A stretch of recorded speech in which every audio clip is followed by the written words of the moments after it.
Hello. Hello. How you guys doing? Good, how are you? Can you turn it up a little bit? Doing good. So, um, just a heads up, we've been recording all the training and stuff and then just putting it on YouTube. So if you forget anything, I'll send you the link and you can just go straight to your video and kind of click where the information is, okay? Super Awesome. helpful. Yeah, thank you. So got a puppy.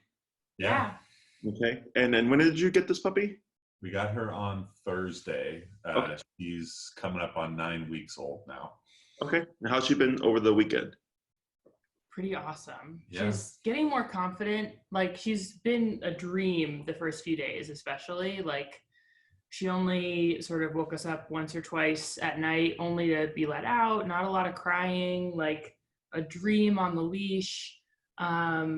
She's only had 2 accidents total since we got her. Already housebroken for the most part. She's definitely gotten a bit more confident these past 2 days, we've noticed, where she's starting to really want to run on the leash and a little less excited about sort of bending to our every whim. Yeah. Overall, she's a dream puppy. Okay. What did you do, or how are you approaching the potty training? We're mostly bringing her outside sort of on a pretty regular schedule. So after she wakes up, we take her out. When she whines in her crate at the middle of the night, it's once or twice max. We've been basically following a pretty strict schedule, and she's pretty good about letting us know. Okay. And then praising her every time she goes outside. So if you're going to be home all day, for example, what would her potty schedule look like? Well, twice. It's usually at night when she lets us know, and then during the day, let's see, she eats around 7 in the morning, 1, and then at 7 at night. Okay. And then we let her out right after she eats, after she wakes up. So I guess we don't really have specific times that we've been following. Yeah, we haven't gotten very consistent yet, but it's been probably approximately every 2 or 3 hours. Okay. And that's what I was trying to figure out, just to see where you're at. So when it comes to potty training, it's all about putting the puppy on a schedule. Okay. And we're in interesting times right now because people are quarantined. Yeah. That the other thing we want to think about is prepping your puppy for post-quarantine. Okay, so I'm assuming you guys are working from home, or you're at home most of the time now? Yeah. And if it wasn't for the epidemic, you would be out leaving for 9 to 5? Yep. Essentially? Okay, so you want to think like that, okay? Because, we have the potty training and crate training, but the biggest thing that I'm expecting to see after this is, kind of when we're back to normalcy, is a lot of separation anxiety. Right. Because, especially because everybody's getting puppies right now. Mm-hmm. And the puppy is learning that the norm is you're around 24/7. Yeah. But that's not the norm, Yeah. typically, right? So what we're going to cover is the potty training, crate training, and then if we have time, I'll go over how we prevent separation anxiety from happening. You want to start that now, because the longer she gets familiar with how life is, the harder it is to break, and separation anxiety is a pain in the butt to fix. Okay. Yeah. So when it comes to potty training, your crate is your best friend. Did you get one just for her now, or did you get one she would grow into? So it's about 30 inches right now. So it's probably going to be she's probably a little small for it right now. Yeah. And then we're expecting to probably in a few months get her the bigger one when she gets too big for this one. Sure. So a little bit of growth, but not a ton. Okay. It does have a divider. I haven't been using it, but it has one. Okay. So when you get your next one, just upgrade to the size that she's going to need. Okay. Because you can always take up space. So when it comes to the crate, just enough space for her to go in, turn around, and lay down. Now, if you've so far, because it's only been four days, you haven't seen any potty mistakes in the kennel, Not yet. you can leave it how it is. I play everything by ear. There's some puppies that are too small for the kennel, but they won't soil the kennel. So I was like, if they don't soil it, then it's fine because it's still working to your advantage. Mhm. In other cases, the puppy will soil at one side of the kennel and then go on the other side, and then it's like their personal bathroom area, and it's not effective with the potty training. Okay, Yeah. so we play that by ear. When it comes to putting like blankets or towels in the kennel, I don't care personally. I do suggest that you use white or very light colored towels or blankets. So if she soils it, it's visible. Because Mhm. if you get a darker one, she could pee in it and people think it's clean still, and secretly the puppy's peeing on it. Okay. And in some cases, if the puppy's not peeing on it or destroying it, I'm fine with it. If we start to see potty mistakes, I'll give a couple of like freebies, and then if it feels like if it seems like it's not getting better, I will remove those things because it acts as an absorbent surface, so it's not as gross.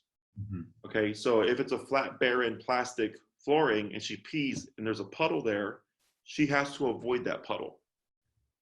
You see that? So again, I play that by ear. So if that's what you're doing, perfectly fine. Just what I'll do is like I'll touch it real quick just to make sure that there's no potty mistakes and stuff, and just kind of keep tabs on that, because the last thing you want is, potty mistakes are good if they're teaching the puppy to hold it. Okay. In other cases, they can work against you, where the puppy learns like, okay, I can pee in here and it's not that gross. Right. Yeah. Right. Because I know she's been good, but it's only been 4 days. Yeah. Okay, and a lot of things there's gonna be a lot of changes with your puppy. She could be super quiet right now, not vocal, very sweet, and then fast forward to when she's 5-6 months, she's barking all over the place, chewing up stuff. They go through developmental stages, so there's gonna be a lot of changing. Okay, so with the kennel, 30 inches is fine. If she's doing well with how it is, don't worry about putting the divider. But if we start to see more frequent potty mistakes in the kennel, we'll have to tighten things up. Okay. Okay. So the next important thing would be getting her on a schedule. Okay, for potty. And I know a lot of people go by the puppy letting them know when they have to go. Mhm. Okay? You don't want to train your puppy to tell you when they have to go. Okay. For a couple of reasons. One, puppies learn to abuse that. Okay, and she'll be whining and pawing at you, and all she wants to do is go outside. Okay, Yeah. and I even get puppies that'll fake pee, like they'll go and lift up their leg, nothing comes out, and then they'll just go to play. Okay, so they'll do that. Or two, let's say you miss that signal. You're busy, you're working from home or something, and she's pawing at you like, "Hey, let me out, go potty," and you don't recognize it, and she goes to the door, she pees by the door because that's where you guys normally go. Technically, she let you know and you didn't see it, so she's like, all right, I'm gonna go here. Okay. The other thing is you get a dog that may kind of bully you, so to speak, more and more, because she's telling you, let me out to go potty. Then she might tell you to play with her, and then she'll tell you to feed her, right? And then she'll tell you to give her affection, and the next thing you know, you have a very needy dog. Yeah. Okay? So when we train a dog or a puppy to go on schedule, it's not going to eliminate them telling you that they have to go. Okay. So like my dogs are potty trained, they're set on a schedule. They'll go, the typical day is 3 times a day, but sometimes I'm so busy, I only take them out twice, one in the morning, one in the evening before bed. Right. And let's say, I'm working and I'm doing some computer work and my pit has diarrhea, like she'll come and start crying. Even though she's been not trained to tell me she's on a schedule, she's telling me like, hey, this is kind of out the ordinary. I need to go out, and I'll let her out, of course. Right. So you won't eliminate the dog recognizing when to tell you. It's just, you don't get a dog that tells you what to do all the time. Got it. That makes sense. That's what we want. Thank you. So when it comes to from a schedule perspective, because right now we're taking her out fairly often. Sometimes it's once a night. Last night it was twice you got out. Yeah, it was at midnight and then again at 4. Yeah. Okay. What would you recommend from like a frequency perspective? Because she's so little right now that she can't hold it all the time. We go by age. Okay. So the general rule of thumb is a puppy can hold it when they're active an hour per month. So if she's at 2 months, 2 hours is what I would expect her to be able to hold it for. Okay. But she has to be trained to hold it.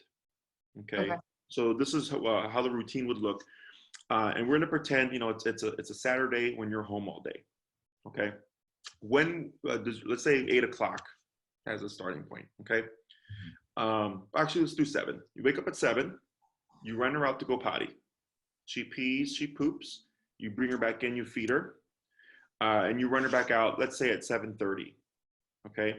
And then you're back in at 8 o'clock. At 8 o'clock, your 2-hour routine or schedule is going to start. So 8, 10, 12, 2, 4, 6, 8, 10, right? With the exception of the feeding times, and I'll talk about that. So her next outing would be at 10 o'clock, but she's most likely not going to be able to hold it for those 2 hours. So what we do is, if I know she's completely emptied herself, and let's say at 9:30 or an hour and a half later after 8, she looks suspicious. You know, maybe she's sleeping at your side and then she wakes up and then she starts to wander away into the hallway, into a kitchen area. I take that as a cue of she has to go potty. Okay. I'll pick her up, and instead of running her out to go to the bathroom, I put her in the kennel for the last 30 minutes. Okay. So she holds it till 10 o'clock because you're trying to train her to hold it for 2 hours. Okay. Now, if you take her out, whenever you see or recognize she has to potty, you're training your puppy to go when she has to go, as opposed to training her to hold it. So that's the difference. Okay. So you put her in the kennel, and let's say she holds it. Then at 10 o'clock, you run her outside immediately and then let her out to go potty. She pees, and let's say you know she doesn't have to poop, then she's good. Back inside, her next outing would be at 12 o'clock. Got it. Okay. When you go for these like potty like trips, we've also been like attaching a walk to it. Would you recommend like shortening some of this stuff up, or like doing walks scheduled at different times, or like only like whatever? Should we take her for like a full walk like every time, or should we just get her used to like in and out? What's a full walk look like for you? It's probably like 5 blocks on my longest one. Yeah, 10, 15 minutes at the most, and variable distances depending on her attention. Mine are a little bit longer. A little bit longer. Yeah. Okay. What I would do is, I don't think it's a problem, right? Because everything's played by ear. Some puppies are great and the work is minimal. In other cases, they're very like, they're high maintenance. Okay. So I would say just keep with what you're doing. But the only thing I would change is, for puppies, you want to make sure you start with a potty break. And when you start that walk, make it a solid walk. Okay. Don't let her dilly-dally. Just walk. And at the end, give her another 5 or 10 minutes to go to the bathroom, because the walking and moving gets their body going. And they typically end up having to go to the bathroom again after about 15 minutes of high activity or walking. Okay. So if you give her that break at the end of the walk, the assumption is she should empty herself and you should be clear for the rest of that time. Does that make sense? Yeah. Okay. So let's say, you take her out, you put her in the kennel at 9:30, half an hour goes by, 10 o'clock, you run her outside, she pees, she doesn't have to poop, you bring her back inside. Okay. And then the next outing would be at 12 o'clock. But let's say at 11 o'clock, she looks suspicious. Then I would put her in the kennel. And a lot of people, they really want to trust that their puppy isn't going to make a mistake. I just tell them, assume they're going to make a mistake. Okay. Because you don't know until it's happening. And if it's happening, or it does happen, you're working against yourself. Okay. So at 11 o'clock, she looks a little suspicious. I pick her up. I pop her in the kennel. She's in there until 12 o'clock. Okay. But let's say she can't hold it, and at 11:30 she soils the kennel. Okay, now she might start barking and say, hey, I soiled my kennel, it's gross in here. Can you let me out? Most people's inclination, take out the puppy, clean the kennel, clean the blanket, clean the puppy, and let them be free. I don't do that. Okay, I leave the puppy till 12 o'clock for a couple of reasons. Okay, one, because of the schedule, and two, whenever we do training, there has to be a positive and a negative associated with the stuff to make it effective. So the negative here is she soils her kennel, it's gross, right? And if she thinks it's gross, that works to your benefit, because now the next time she's gonna think, oh, I got a potty again, but I'm in my kennel, and last time I went there and I had to sit next to it for 30 minutes and it was gross. So I'm gonna try harder to hold it, okay? So the leaving them there teaches them to hold it for longer, and they learn that if they do that, they're not gonna get an immediate release, okay? Because if there's an immediate release, there's nothing to deter them from not doing it again. Right. They might even do it on purpose next time because they get up. Exactly, and that does happen. Okay. Yeah.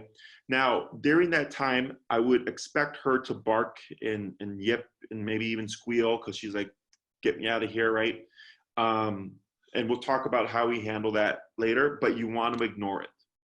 Okay. I don't want you to try to console her or soothe her or give her something to try to make it better, because she has a right. She has a valid reason to be demanding, so to speak, because the kennel's dirty, right? So that's kind of how that works.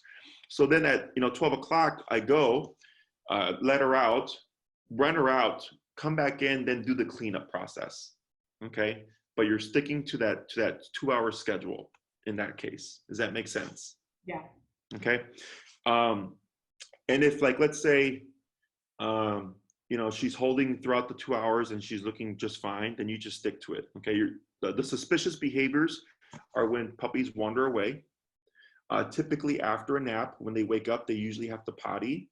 So if she, comes in after a walk and like sleeps at your side and wakes up an hour and a half later and her next outing isn't for half an hour, I would just pop her in the kennel.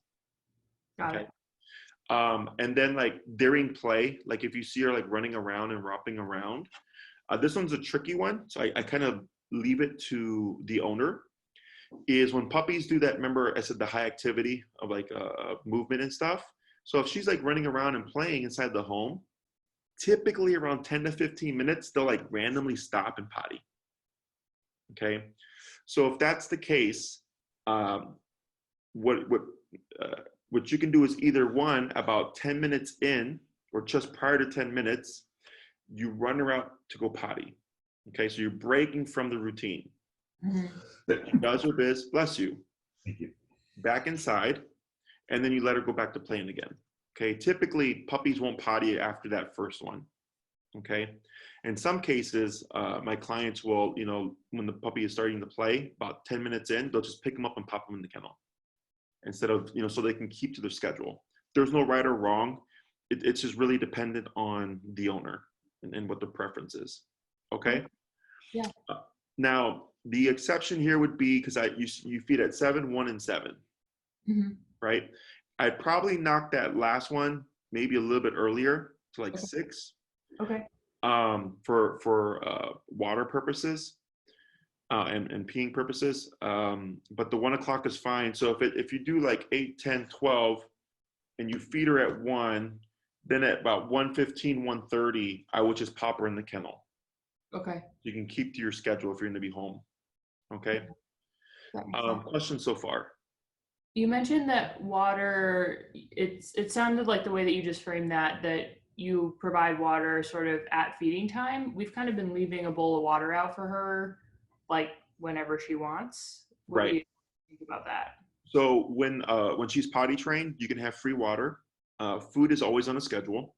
Mm-hmm. But the reason why you want to do this is if she's randomly drinking throughout the day, you don't know when she's going to have to pee.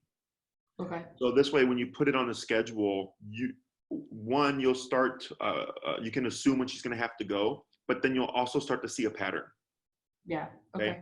So when it comes to water, the general rule of thumb is 1 ounce per pound. Okay. So how much does she weigh now? About 12 pounds. Okay. So 12 ounces of water a day is what she technically needs. she may not drink it. Okay.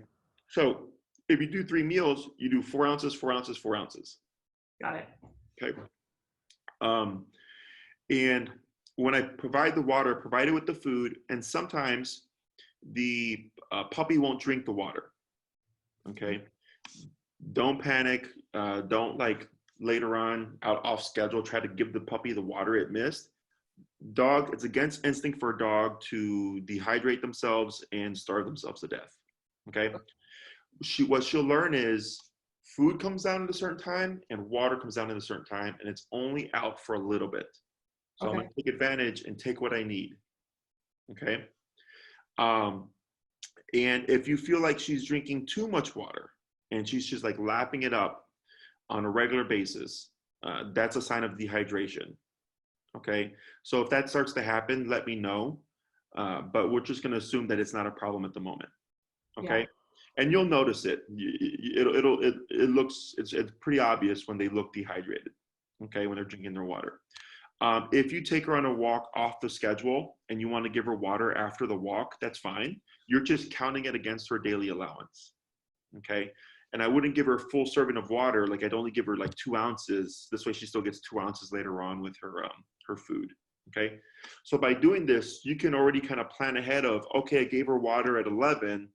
She's probably gonna have to potty at 11:15 or 11:30, but her next outing isn't until 12. So I'm gonna pop her in the kennel at 11:15. You see that? How long would you leave out food and water for? I do it 5, at most 10 minutes. Okay. You know, typically with puppies, they're, how would you say, they usually eat like they're starving, you know? She doesn't. She doesn't?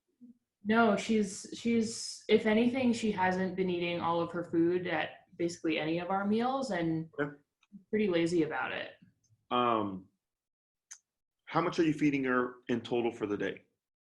Like a cup and almost like a cup and 2/3. Yeah. That sounds like a lot. Sounds like too much. Okay. Is that what it says on your bag? More than that, frankly. We were worried we were underfeeding her. How many poops does she have a day? 3. And you're feeding 3? Okay. But she's not, okay. So I think what's happening here is, one, you are overfeeding. Okay. Because puppies or dogs are good about eating what they need. Okay. Okay. And I think, you know, there's certain personalities that just kind of over compensate for things. You know, like if you go on the internet, you'll see a bunch of stuff like, don't do this with your puppy and don't do this, like it'll scar them. And I'm like, it's perfectly fine. Like, don't give your puppy a bone because it'll, you know, chip their teeth. I'm like, they're puppies. They chew on bark and rocks and stuff. Right. So I think your breeder, I think they're it's overfeeding. At 12 pounds at 9 weeks, I'm thinking she probably eats maybe 3/4 to a cup and a quarter. Okay. For a whole day. Per day. Okay. Yeah. I'm thinking she's around that point. On 12. She might be a little bit heavier than 12. We haven't weighed her since we got her, but she was like 12 pounds, 3 ounces. Okay. Sure. A week ago? Yeah. 2 weeks ago? We haven't weighed her specifically, but the other thing we're thinking about is, I mean, Maddie Guy is one of my best friends. Yeah. So she recommended me to you, but she's also, I mean, you know, such a big like puppy nutrition person. So we're planning to, we're trying to get on the schedule for the vet that she works with, just to like get her off of this kibble and onto a diet that like works for her. We're a little bit skeptical of this kibble. Are you gonna put her on raw? We're still deciding. Yeah, we haven't decided for sure yet, but I want to kind of hear it from the vet what the good, bad, and the ugly of everything is. I think the sense I got from the breeder is they are getting some sort of financial kickback for this supplement bullshit that Sure.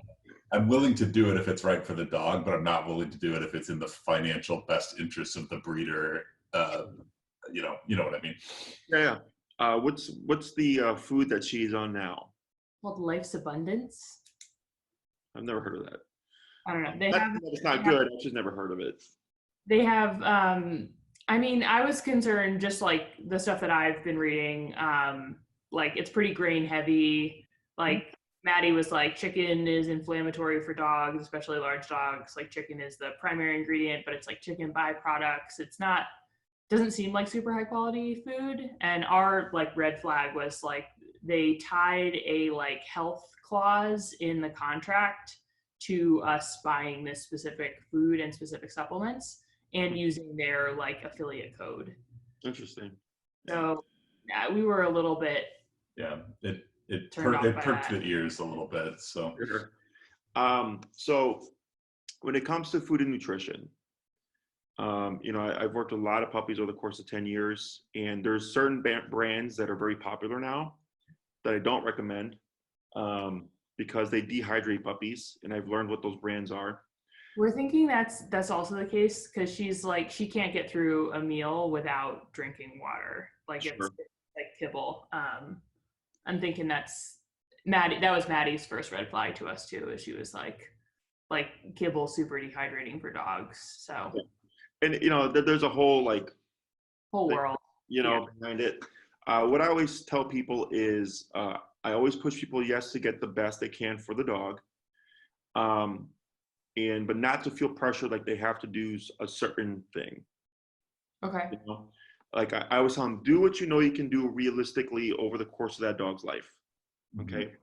And the other thing I suggest is just exposing them to different proteins. And you know, Maddie and I are going to have different opinions here. Of course.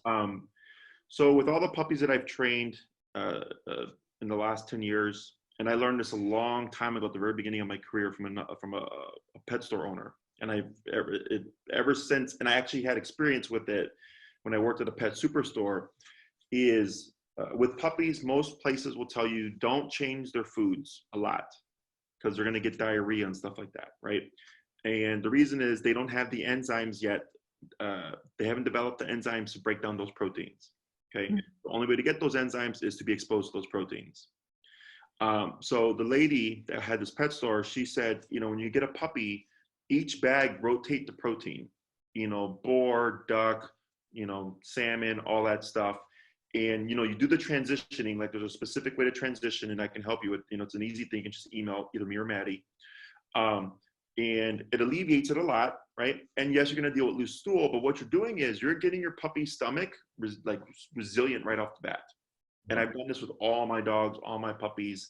And you'll also learn your puppy's, how do you say, whether or not she's able to break down certain things, because it's going to be apparent right away. So I had a client that gave their dog salmon, and it was like explosive diarrhea for 3 days. It was not getting better. And I told them, your dog can't handle salmon, go back to what you were at or go to a different protein, because it's clear. Typically, it's a little bit of diarrhea or loose stool, and then it gets better and better and better. But it was just consistent over 3 days, explosive diarrhea. So I was like, take salmon off the menu. Your dog cannot handle salmon. Okay? And that's like a forever thing? Yeah, for me, it's you know, like something like people are allergic to certain foods. Same thing for the dog. Got it. Okay. And then, you know, there's plenty of other stuff. So like the brand I like to recommend to people is, I think it's Earthborn Holistic and Signature. Say those again. Earthborn Holistic and Signature. Okay. And I think it's Signature that's all life stages. So it doesn't matter if it's a puppy, adult, or senior. And they have like 12 different types of proteins. Great. And then I know Maddie has her like preferences, and there's some that I think she likes that I've noticed dehydrate puppies. Okay. And more often than not. Yeah. Okay? I'm not saying that your puppy would do well on it, but I would be more likely to assume she will get dehydrated. But it's just play it by ear. Got it. Okay. Yeah. And I don't get a financial kickback. Do that. That's our kind of next challenge. We know that we want to get her off of this. We're not convinced that this is like high quality food, but we want to like make sure that she's getting a balanced diet. Whatever. Yeah, and those foods are grain free as far as I remember. I used to feed my dogs that.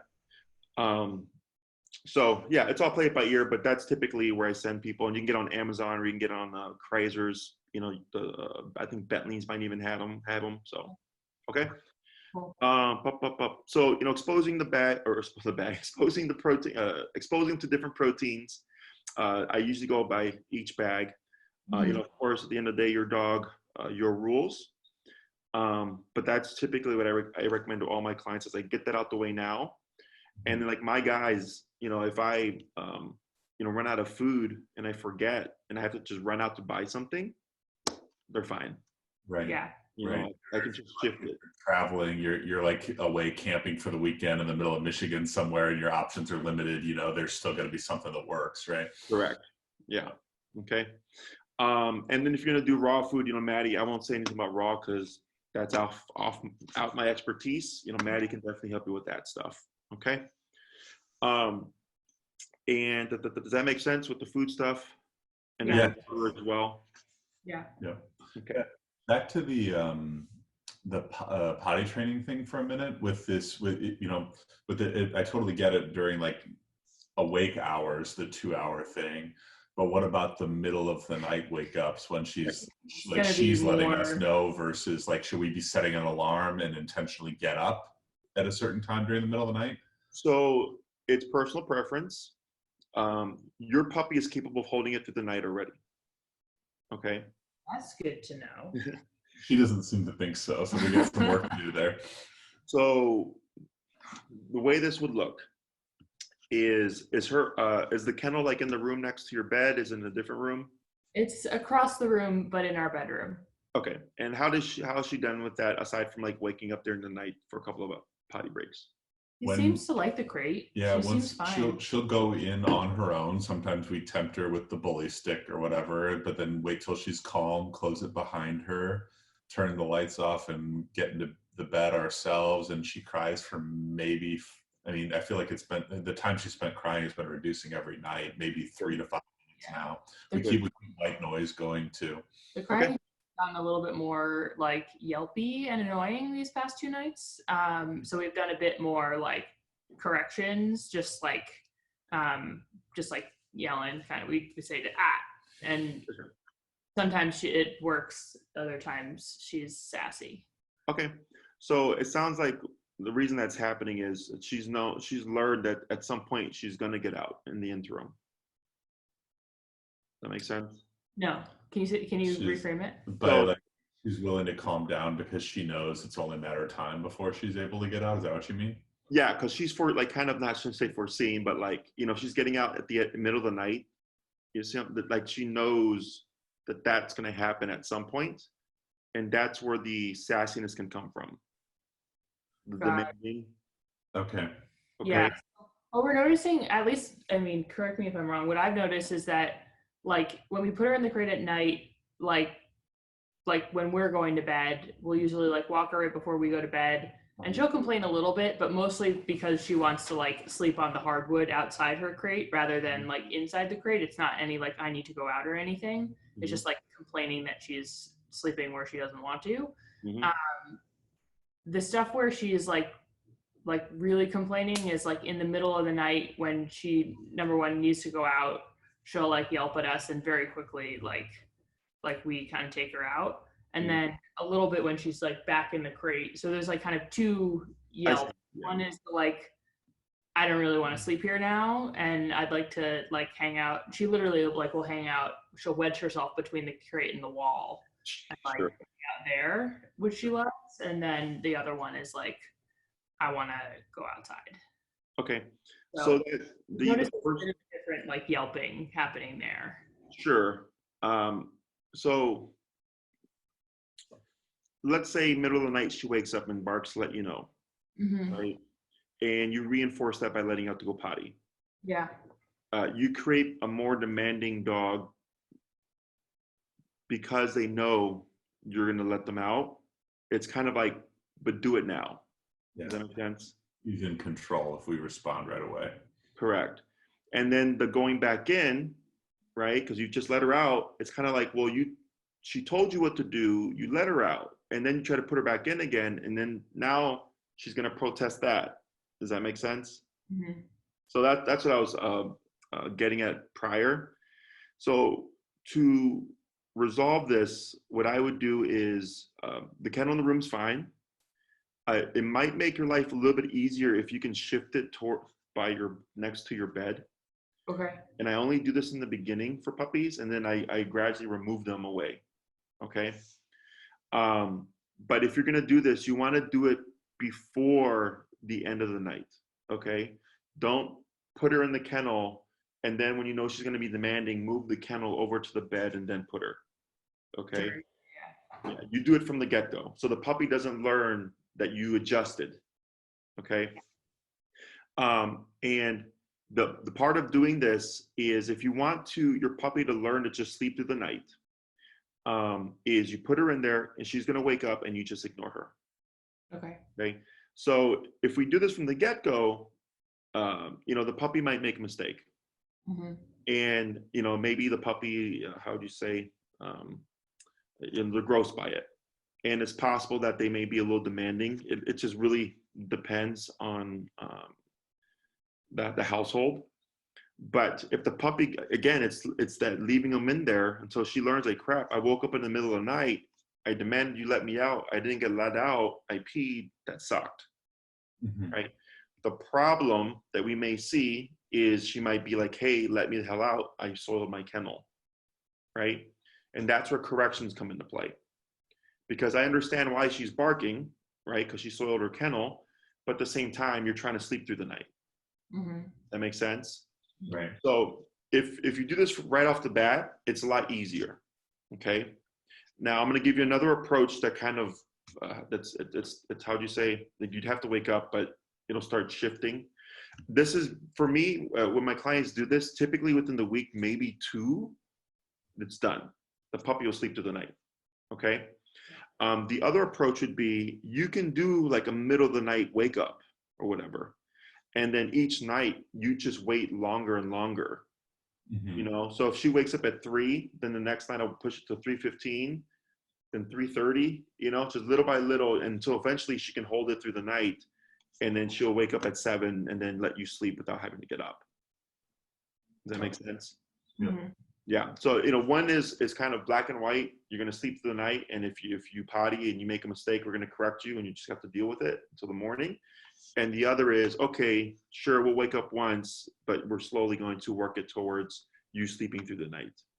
Yeah. Okay. And that gradual one, I imagine it might take a little bit longer because it's not quite as like dramatic, right? Correct. Yeah. So there's no right or wrong. Every family is different. Are you guys like in a standalone house, or is it like a condo apartment? It's a 3-flat building. We're on the middle unit, so we do have one. It's like we've got one walk-up case of stairs is all. Okay. Because the other thing is, I know, clients have neighbors and stuff, right? And then, if they have a house, I'll just tell them, put the kennel in the basement, put it at the very bottom, let your puppy bark through the night, and eventually it'll resolve itself within that first week or whatever. Yeah, we do have neighbors, and they have a daughter, like 3-year-old downstairs. Sure. Yeah. So you can do the gradual, but you're definitely gonna have to push, because if you wake up at 3 o'clock every night to let her out, that's becoming habit. Right. Okay. So that becomes a thing you have to do, because a lot of people do stuff hoping the dog will outgrow it. Yeah. But dogs are creatures of habit. So once you start doing that on a regular basis, it becomes the routine. Yeah. Okay. So those are the 2 approaches. There's no right or wrong. But definitely, if you do the kind of pushing it, I do about 15-minute intervals, because you're making progress, but it's small enough that the dog or the puppy should be able to work with that. So, with just a quick question that came up based on something you said with the kennel, you talked about like moving it in the bedroom to be closer to the bed. I'm wondering, like, in general, is it a bad idea to move the kennel? Like today, for example, I brought it up to the front so that she could hang out in the room while I'm doing work. Should we be leaving her alone in the bedroom in the kennel anyway, even when we're not? Yeah. So we talked about the weekend, right? When you're going to be there all day.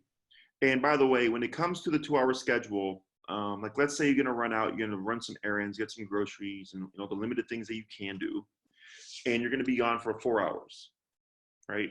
you wouldn't come back 2 hours in to let your puppy out and go. She would just be in the kennel for 4 hours, right? And you may come back to a potty mistake. But, you know, if you're gone and she has a potty mistake and, you know, she's yipping, like, let me out of here, well, like, you're not bothered by it. That's also part of the process, you know? So at this way, you're pushing her to hold it longer at times when you're gone, but when you're home and she's awake and active, you're putting her in that 2 hour schedule so that you're kind of blending these things. Does that make sense? Yeah.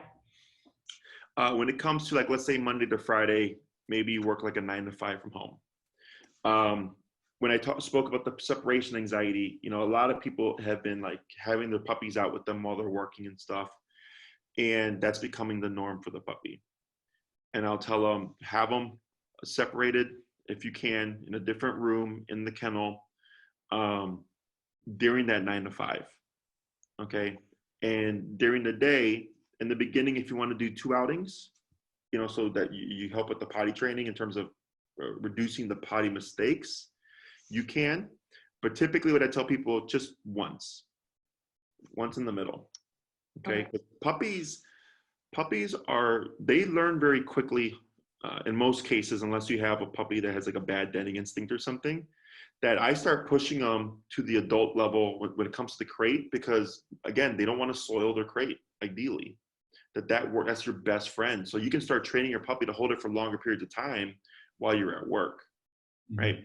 So at maximum, I'd only do about 2 outings during the day of a 9 to 5, and then at minimum once until she's 6 months. And then at 6 months, I tend to put puppies on an adult schedule where there is no outing midday, because they're able to hold it during that time. Now, you know, if you're willing to have a dog walker come, you know, in the future, once a day, Monday through Friday, like, I don't care. That's personal preference, you know. But I'll tell people at 6 months, that's when you can remove that middle walk and then expect your puppy to be able to hold it throughout that day. And that's about the timeline when they go from 3 meals a day down to 2 anyway, right? Correct. Yeah. That's the other thing we wanted to sort of talk to you about long term is Eric's like working in academia, and the plan is to get her at least therapy dog certified, pending she's into it and like it works.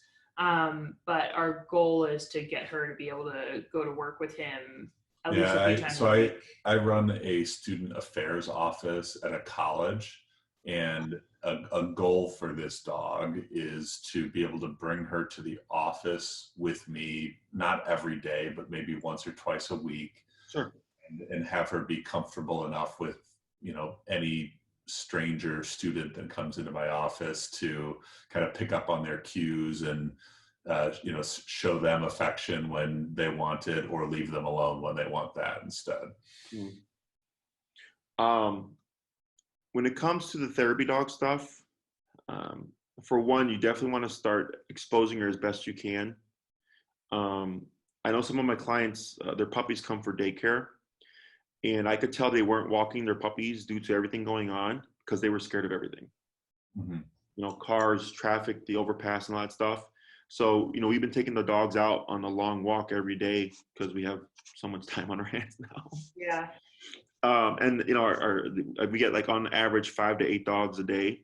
So we take them on a nice long walk, and those puppies over the course of those walks got better and better and better and less.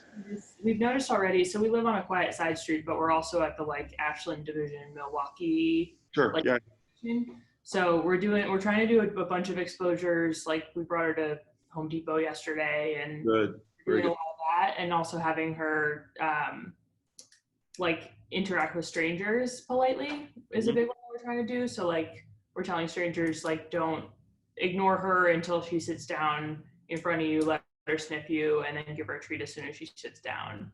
But like she's already gotten so much better from like noise and walking, and the exposures. I think we've been working on that since day one. Yeah, there's a couple of like units on our street is generally pretty quiet aside from the traffic on Ashland you can hear, but there's a few units that have like construction going too. So she's heard some of those noises, and we're close to a fire station, so there's sirens. She's doing okay. Yeah. Yeah, the walking is very important in the sense that it's exercise and exposure. Mainly exposure. And if you ever come across something that spooks her, right? Like let's say those big inflatable things that go like this, you know, if you ever come across that, right, I would expect the puppy's gonna freak out.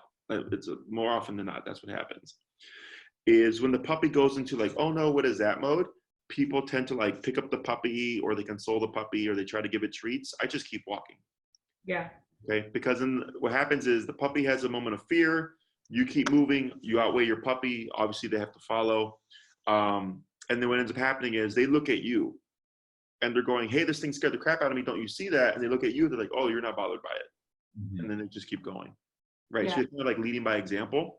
Because we can't explain to them, like, this is just a machine that blows air into an inflatable thing. It's not going to hurt you. Right. She doesn't understand that.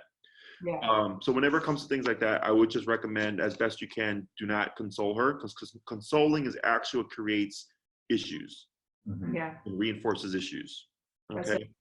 sort of the approach we've been taking. Yeah. Anti-coddling. Yeah. Good. Very good. Okay. But I think, I mean, we'll see how this all evolves over the next couple of weeks too. We've got to get lined up with the vet to make sure that we're still on track for finishing vaccinations and all that stuff too. But Correct. I mean, I think probably being, getting involved with daycare is something that's on our to-do list as well, something that we'd like to participate in once we know it's the right thing for her. Yeah.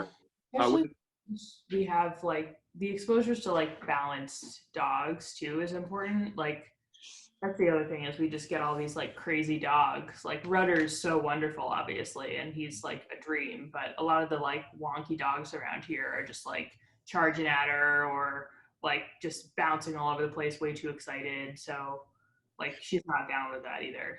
Yeah, I mean, unfortunately, that's most dogs are unbalanced. But it's really just how you handle things, because you can't control your environment, obviously. Yeah. You can do some things to a degree where you can like, oh, this is too crazy. Let's go down this block instead, right? But really, it's guiding a dog through the chaos. Yeah. And like, let's say you got a reactive dog coming. Obviously, they're not going to meet, but you step aside. She'd be sitting calmly by you, just this dog passing, and she's going, all right, I can see craziness, but not have to give craziness back. And that's like more advanced stuff in the future. Right now, for puppies under 6 months, it's real simple stuff. I know there's a lot of literature out there that kind of complicates things, all the phases and stuff like that. And I'm not saying that they're not real, but it's just people overthink things. And I've had people do things by the book, like perfect, and the dog's still screwed up, because there's other things that are involved. But typically under 6 months, puppies are pretty good. One thing I would recommend as she gets bigger is you don't use a no-pull harness, okay? Or harness actually, because harnesses create frustration and all that stuff. If anything, I have people use a gentle leader in the beginning.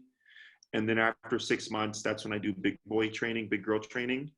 And that's where we get like off-leash reliability. But under 6 months, it's really just potty, crate, preventing separation anxiety, correcting minor behaviors. And then the simple food stuff that you're doing, like you said, with the treat and the people, like you keep doing that, okay? Are there other things that we can be working on, or should we from knowing that our goal is to get her to go on this therapy dog track, are there other things that we should be thinking about, or should we really just focus on kind of the baseline stuff and let the other stuff go? You can focus, you can do food stuff, let's sit the down, the come, it doesn't hurt. Okay. What I tell people is that it doesn't hurt, but not to expect super amazing stuff. Okay.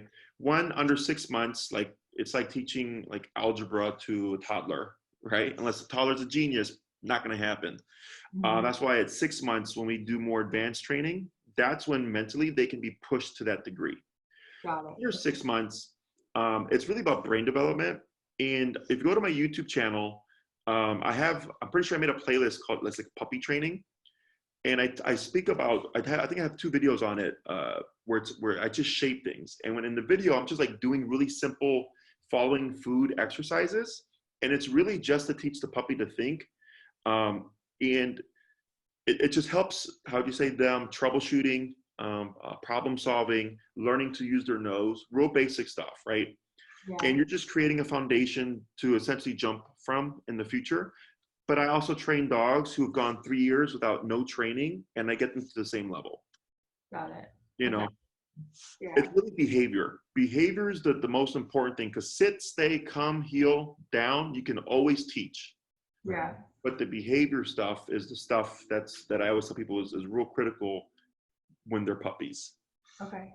One behavior thing that's been coming up recently, like in the past day or two for me on walks, is she's been kind of protesting directions. So Sure. she'll sit down and get distracted by things. Like it's hard to get her to like, number one, she doesn't tend to like, she trails behind more than she tries to pull ahead. Every once in a while she'll get excited and like want to run and will pull, not usually chasing anything, just like for the sake of running. So I'm trying to get her to like walk next to me. And the protesting has been a bigger thing. Before it was like protesting with whining, like very clearly scared. And now it's more like, I'm just going to sit here for a minute. Sure. Like, how do you feel about that? What are you walking her on? Just a collar and a leash. Okay. 6-foot leash. Yeah. No pull leash or anything. It's How just big is her snout? what? How big is her snout?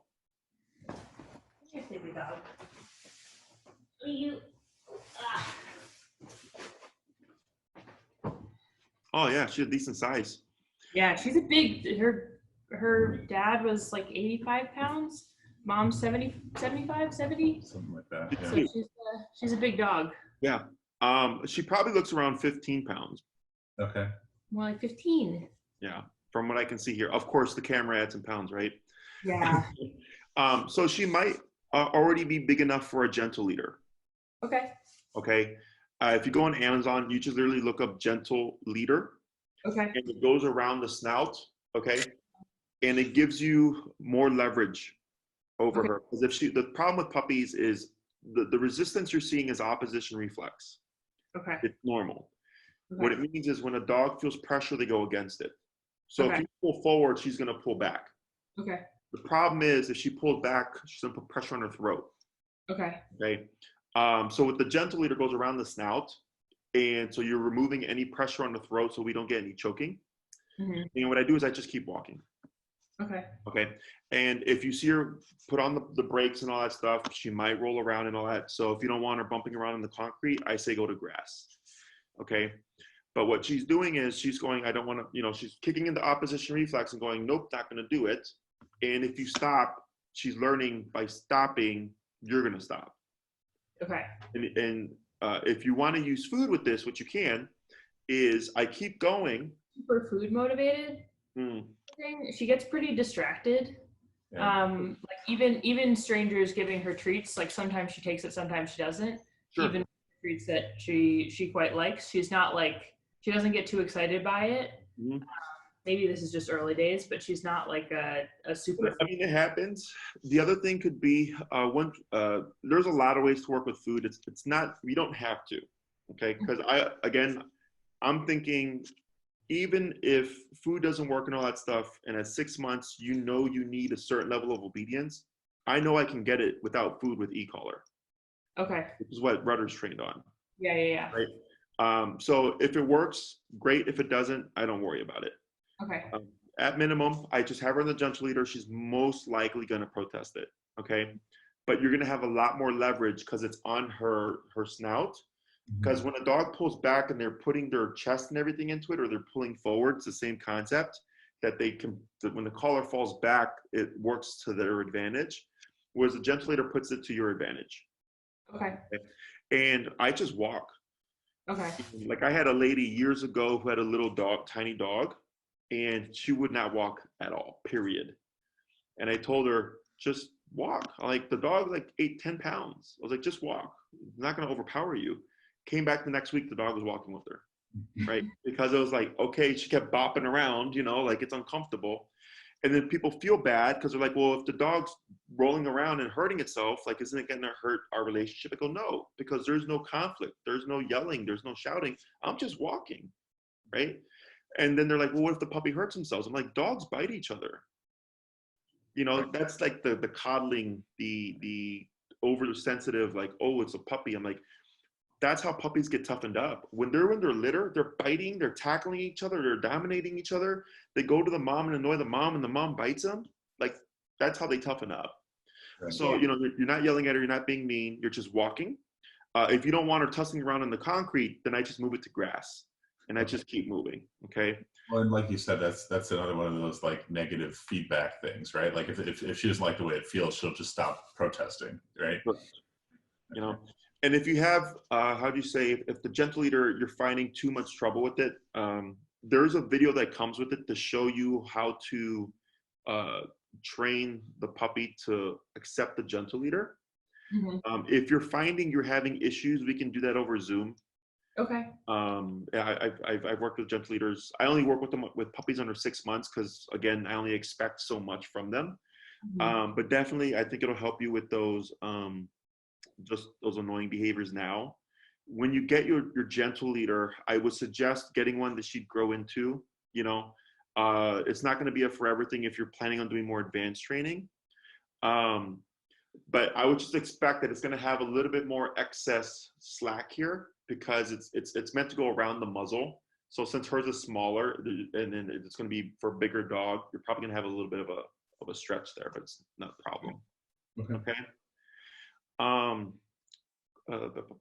Any other questions about that? I don't think so. Just to tie up the potty training. So Monday to Friday, you know, figure out what you want to do for your 9 to 5, whether it's going to be one outing or two. If you find that she's barking, right, and you're trying to work from home or something, I move the kennel in a room where she'd be the least audible. And then I face it towards the wall with about that much space so that the bark doesn't resonate in the room. And then I cover like the sides, the top, and the back with a heavy blanket or towel to help muffle the sound. So she has an opening so that there's a little bit of airflow, but it's blocked so that there's, you know, it's not resonating. And then the blanket should help muffle. And then see how it works for you. Okay. If you know, if let's say it's you have to work and this barking, you just can't do the two, then the next time you kennel her, you can do what you've been doing with the kennel in the room with you, if that's better. But then take advantage of other times where you can have her kenneled away from you so that you're still making some progress towards that. Okay. Does that make sense? Because you're just playing it by ear, because I understand, you know, if she's barking, you're on a call, you can't have that going on. Yeah. Right. But so I take advantage of times when I know I can separate her so she can get through that. Yeah. Because if we go past, you know, post quarantine and she's used to there being next to her while she's in the kennel, it's going to be a bigger problem then. Okay. Right. And I would suggest that you let your neighbors know, hey, you got a puppy in your puppy training, just so you call it out and they don't like just right away start complaining or whatever, because they'll be more understanding. Yeah, they already know. And I guess, so just a question to make sure I'm understanding correctly, but like, it wouldn't be too early for us to start experimenting with like leaving her alone for periods of a few hours at a time alone. Like if we wanted to go, like you said, run errands or grocery shop or something like that. I do that day one, you know, because puppies, they bounce back. They're young, they're pretty resilient, right? And from what I can see here, I feel like you got a good puppy. Easy.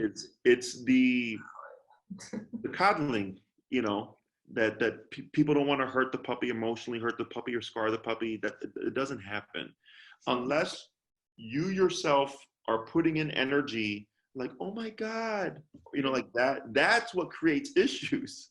Right. That's Cesar Millan. Like that's like the big take home message I got from that book. Yeah. Like they're too cute for their own good sometimes. Yeah. Okay. So yeah, by all means, you know, go out, you know, have her at home, because, you know, if she's barking, you're getting that out now, you know, because the longer she goes without being exposed to it, the harder it is in the future. Right. Yeah. You know, because these guys develop really fast. Humans develop really slow. You know, up until 18, we're in school and being disciplined and all that stuff. And then there's college. Puppies, I mean, she's already romping around, you know, chewing on stuff and everything. So, yeah, start living your life how you know it would look like is what I suggest as best you can. Obviously, you can't be gone for like 10 hours because, like, what are you going to do for 10 hours? Yeah. But, you know, do what you can as best you can. So, Okay. Okay. any questions so far with the potty training, or does that sound pretty? No, that's great. This has been hugely helpful. I feel like the main things we've had questions about from the first few days have been answered, and we'll probably have a whole series of new ones for next week. Yeah.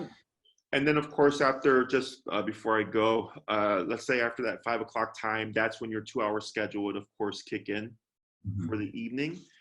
And then, you know, let's say you take her out at 9 o'clock, and then you're going to go to bed at 10. You can take her out before to bed, you know, to potty before 10. Like, that's fine. Like, you're going to be making little adjustments, but that's your standard routine for this coming week. I suggest if anything pops up, making a list of stuff. So that this way, when we have the Zoom calls, we can just plow through things. Great. And then if you have any concerns during the week, you can always shoot me an email, and then I'll get back to you. Okay? Okay. Awesome. Great. Thank you so Pleasure much. meeting everybody. You Good to meet too. you. Looking forward to working with you. Thanks for doing this with us. No, thank you for supporting us. It's a crazy time right now, so we appreciate it. And then Maria will be in touch with you for all the scheduling and stuff. Okay? Awesome. Thanks so much. Thank you. Take care. Bye. Bye.